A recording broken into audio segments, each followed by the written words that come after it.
Alright, since I didn't really finish on that part, and there's still a conclusion of Steve, I'm going to just go ahead and do one last part here. Yeah, it's... This really does show Apple's true colors. Again, I'm not supporting Flash, but this thing supports Apple's true colors. Apple is not a company you ever want to let get even remotely big. It isn't. Because, A, as we pointed out earlier, for those of you who don't know, let me name like the 4 or 5 big platforms right now in the mobile thing. I mean, obviously the largest right now is the iPhone, but it's shrinking. Next is Android. Then, it's a chop up. It's like, I would say the next is BlackBerry. Then, it's a toss-up, whether you want to give it to Windows Mobile or Palm OS. And the reason I say that is because since HP bought Palm, they may be using WebOS. And a lot of things may be going forward there. The two I would argue that are the better alternatives is if you have a decent amount of hardware behind it, like a gigahertz chip and a good amount of RAM, WebOS is actually pretty good. It's completely closed, but it's pretty good. It supports Flash. That's not why I'm saying it's good. I'm just pointing out that it supports this big, bad, evil thing that Apple has it in their mind because they're in charge, they're going to just get rid of. Android now supports Flash. Not all Android devices, but I'm betting by the end of next year all Android devices shipping will support Flash. So there's that issue. And Apple's unilaterally decided we're not going to support Flash. So there's going to be one more reason for Apple's market to shrink. And then Apple has no power, no control over anything. The only reason they can really dictate anything right now is because of the iPhone platform, which encompasses, iPod touches and now iPads. It's expected that Android devices are going to outsell iPad devices 2 to 3 times as many over the next 2 years, which means that isn't going to help Apple get the predominant force. This ultimatum of we're going to unilaterally tell developers how things work, not how they should develop, but we're going to actually make it harder for them to be productive. And that we're not in any way, shape, or form going to allow availability of a tool that is widely used on the internet and is going to continue widely be used for at least the next 5 years. Because even post HTML5, there are some things you can only do in Flash that you will not be able to do on the iPhone platform without an app specifically written for that. And that's fine for all the companies they named. What gets left out of this thing is, what about independence? What about, I'm some kid or some guy or some girl and I just want to put my content online and I just want it on up and I want to put it on my website.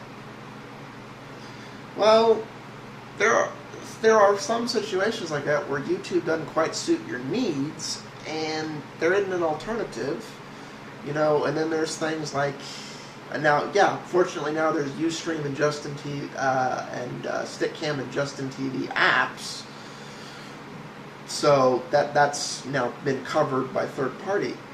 But, yeah. So it's going to be interesting.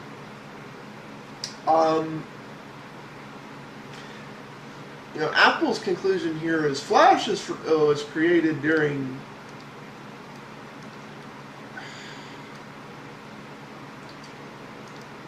Apple's thing here is Flash was created during the PC world.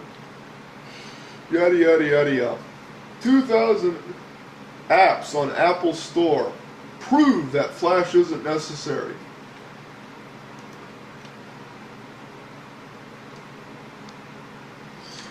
100,000 apps on Apple Store prove Flash isn't necessary. For tons of thousands of developers to create graphically rich applications, including games, new open standards created in the mobile era, such as HTML5, will win on mobile devices and PCs too. Perhaps Adobe should focus more on creating great HTML5 tools for the future and less on criticizing Apple for leaving the past behind. Well, here's the thing, Apple. By entirely and completely preventing third-party development and third-party cross-platform tools, which you've said the EU cross-platform is bad, you've assured that's never going to happen. At least not in any way, the shape, or form that Apple will be able to benefit from it. Like I said, I think the future, please, you're going to tell me that Dreamweaver isn't going to support HTML5 once it becomes more predominant? Please. You'll be able to export Flash content right to the Canvas element. You and I both know that's going to happen. But here's what's not going to happen. See, what would have been part of that was, would you like to create an iPhone or iPad optimized version of your site automatically? That's what would have been part of that. As a result of Apple's short-sightedness, that's now not going to be part of that. Would you like to create an Android optimized version? Would you like to create if assuming HP gets it right and doesn't screw up like I did, because HP is not the best company at buying and using companies. I really wish somebody else had bought Palm. You know, to name a few companies HP has screwed up: Compaq and Electronic Data Systems. You know, we all know about Compaq. A lot of you probably don't know about Electronic Data Systems, so it's like, look them up.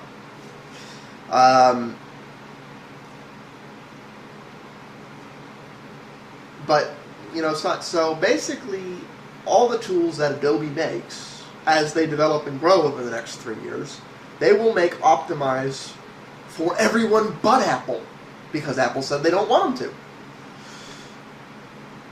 to. Would it have come overnight? No, but it would have come. It would have come no matter what. But as a result, it ain't going to be there.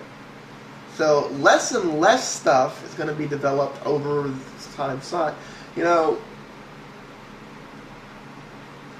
it was obvious that Apple was going to fall below 50% over the next 3 to 5 years. But with ultimatums like this to developers and with public statements like this, I think they're going to do good to hold on to 30% come 5 years from now.